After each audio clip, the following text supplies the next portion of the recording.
but 9/11 happened. Okay. I'm sorry to interrupt you, sir. I have breaking developments coming in. What you're watching on your screens have been released by the Indian Army. These are visuals of the past 24 hours. Let's blow them up on our screens. Let's book them full on our screens. This is the counter engagement that has taken place, what seems to be on the line of control. You can see this has happened at 7:30 on the 9th. You can see heavy what looks to be like rocket attacks that have happened in shelling that are targeting established Pakistani locations. You can see them being pulverized and blown up. Have a look at this. That's definitely a rocket launcher that is being utilized, and a rocket launcher from inside a bunker, mortar launchers that are being utilized, and this is the end result of what they're targeting. That's a mortar shell, that's a rocket launch, and then you'll see that's yet another one, and you can see what they're targeting. Here's another one. Two rapid targets. Here's another one that has happened, and see as it traces into what would look like a structure on the other side of the LoC. That's the mortar launching that is going on. So this visual is showing you from early yesterday morning, so it's deferred by 24 hours, the rocket strikes that have happened into Pakistan's launch pads as well as advanced installations. Here you see it, one of them clearly being completely destroyed as multiple rocket strikes. You can see that, ladies and gentlemen, would be MMG fire. That is also, so small arms fire that is being done. So this is, you're not seeing the artillery launches, but you've got a glimpse here of the mortar, MMG and rocket launches that are happening and taking on locations on the other side of the line of control. Ajay Jandyal, my colleague, is joining us. Ajay, are you still with us? Can you hear us? Ajay, can you hear us? Okay, we'll get Ajay back. VN Jha, now we are hitting back, obviously, and I'm assuming we are hitting back pretty hard, probably harder than we are saying we are hitting back, for sure. But yes, you are absolutely right. Even the Iron Dome is not foolproof. Even the American defense systems are not foolproof. Something will get in, but proportionally we have demonstrated that our ability to get through is much larger than their ability to get through. That's what we have proven. Fair enough. But again, do we do this again tonight?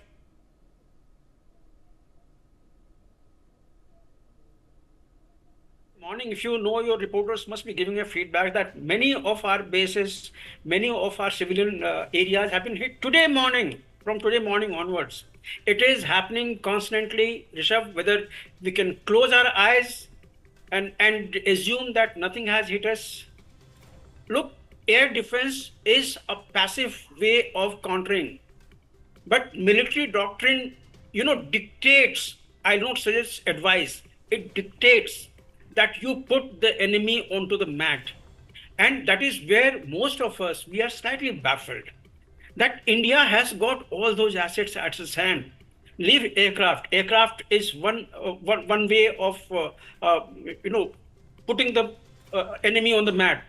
We have got many other assets, static or the non-mobile assets. And we know all those pinpointed places from where the attacks are being mounted, whether it is the air base, whether it is the drone base, or whether it is the missile base. We know it.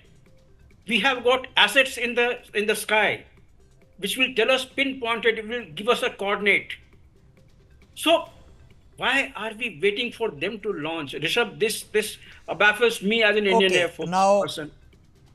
Again, I've been saying this since yesterday. Okay. For all of us who are operating in an information vacuum, we do not know what is going on. We've had plenty of time to think through what we intend to do. I don't think it's any surprise to us that the Pakistanis have responded in the way they have. If we thought that you're going to do 9 missile strikes and the Pakistanis will sip tea and go away, obviously not. So we knew what they were going to do. I think we have a fair assessment of what their capabilities are, what our capabilities are, what their munition supplies are, and what our strategy is. Now, just because we who are not completely aware are not being able to understand it, does not mean that this is purely reactive, muddle along as you go reaction taking place. I don't think that's it at all.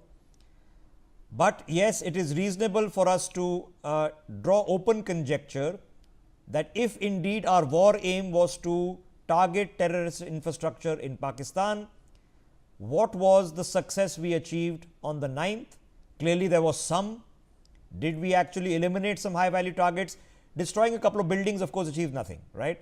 You're sending a message which is important, but did we actually eliminate some high value targets? Some we have an indication we did, but to what extent we don't yet know. Maybe we won't know for a couple of days. Just stay with me, Mr. Jha. I'm just going through the visuals. I'm coming back to you immediately after this.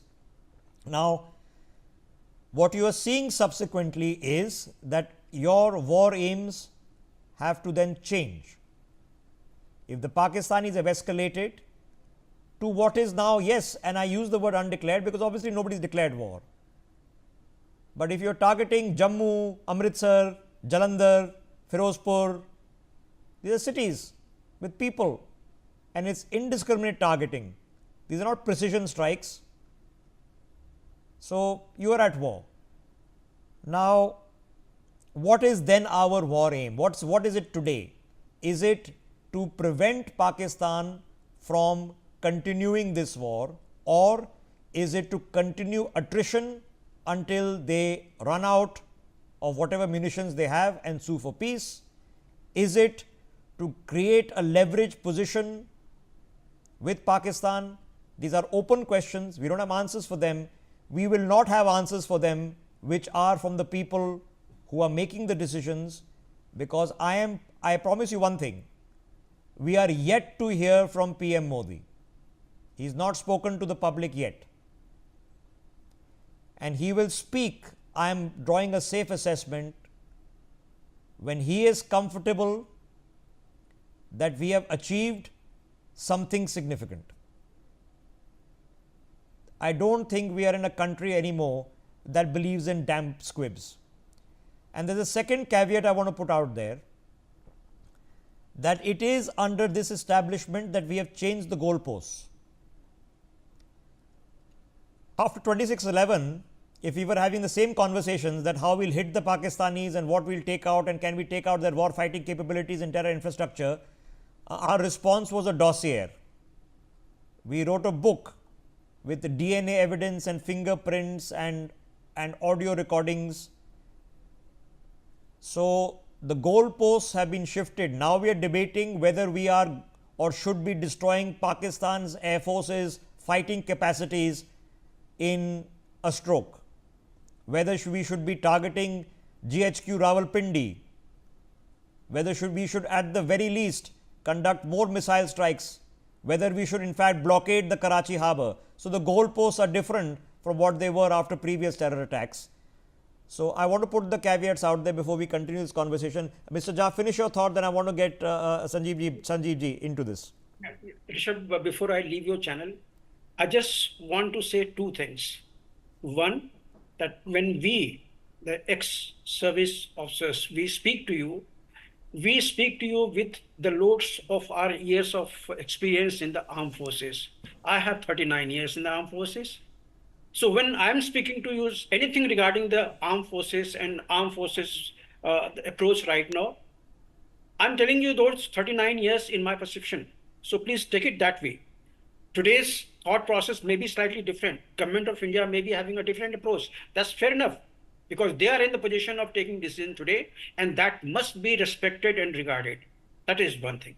Secondly, look, military doctrine is identical all around the world. Few exceptions should leave it. And that military doctrine tells you don't get, the assaults onto you. Inflict that assault onto the enemy, paralyze the enemy at the earliest, as soon as possible that you can do it, or debilitate him. Don't leave in a position when he can hit back at you. So this is the preliminary preamble of the military doctrine. I leave it to the armed forces, because they are the people who are in command right now, who are in we have to make the decision. to know their acts. No, and I don't know what the assessment is. I can